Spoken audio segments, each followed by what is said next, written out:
Hello and welcome to this football tactics video with Coach Reese. In today's video we're going to take a look at zones of the pitch. We're going to take a look at 4 different ways that we can zone the pitch. We'll take a look at why we might use each one, and we'll use a couple of examples to help us along the way. So let's begin. So here's our first example.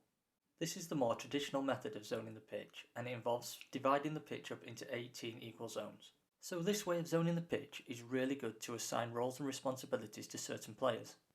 In this example, the opposition in orange are now in zone 4. So we would expect that to be the responsibility of the left back. That might be to press or to drop off.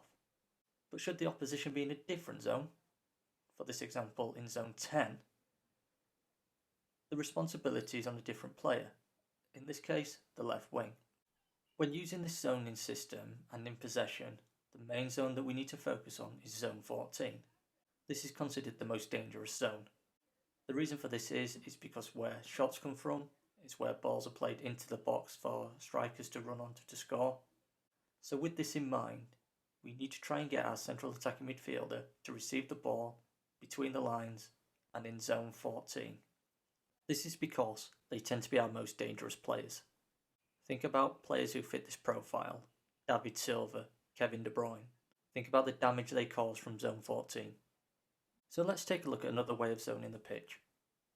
In this example, we've split the pitch into 5 vertical zones. These are left wide, left half space, centre, right half space, and right wide. This method of zoning the pitch is used to give players a basic idea of what zone they are in relation to the ball. So let's create an example. In this scenario, we will say the right wing is in possession in right wide zone 5. So with this in mind, the centre mid might occupy the right half space zone 4 or maybe central zone 3. We have to decide where we'd like the striker. I think probably zone 3 is the best. We want him in front of the goal to shoot. And the left wing, we probably don't want him in zone 3, we would want him in zone 2 or zone 1. So this is how this zoning system works. It just allows players to understand what zone they need to be in relation to the ball. This zoning system also works quite well when out of possession. It allows defenders to understand what zone they need to be in relation to the ball. This next example involves dividing the pitch into 4 horizontal zones. We call these build, progress, create and penetrate, and finish the attack. So we use this zoning system to try and give players a little bit of an understanding as to what they're trying to do in each zone of the pitch.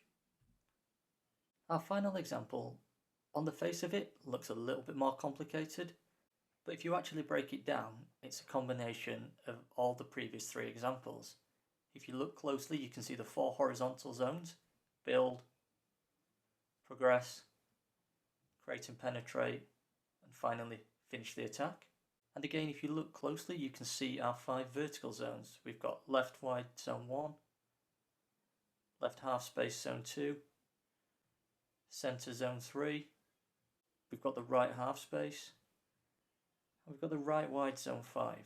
So this example is mainly used by Pep Guardiola, and as we know, Pep is a renowned user of positional play.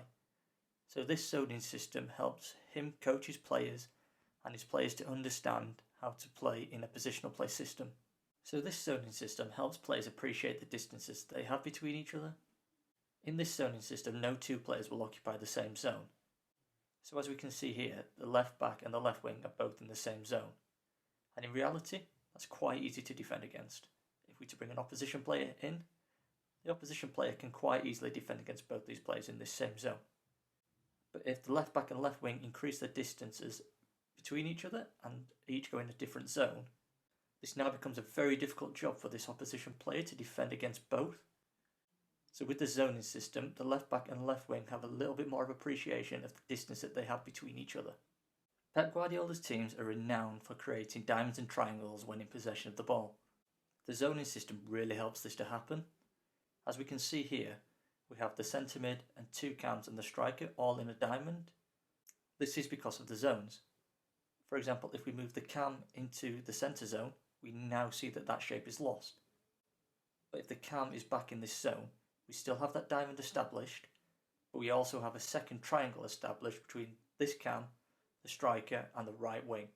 This helps Pep Guardiola's teams always have a numerical advantage when in possession. This also helps the players be at an appropriate distance that makes it really difficult for the opposition to win the ball. Thanks for watching. I hope you enjoyed. I hope you found it helpful. If you did, if you could hit that subscribe button and that like button, it would really help me out. Thank you very much.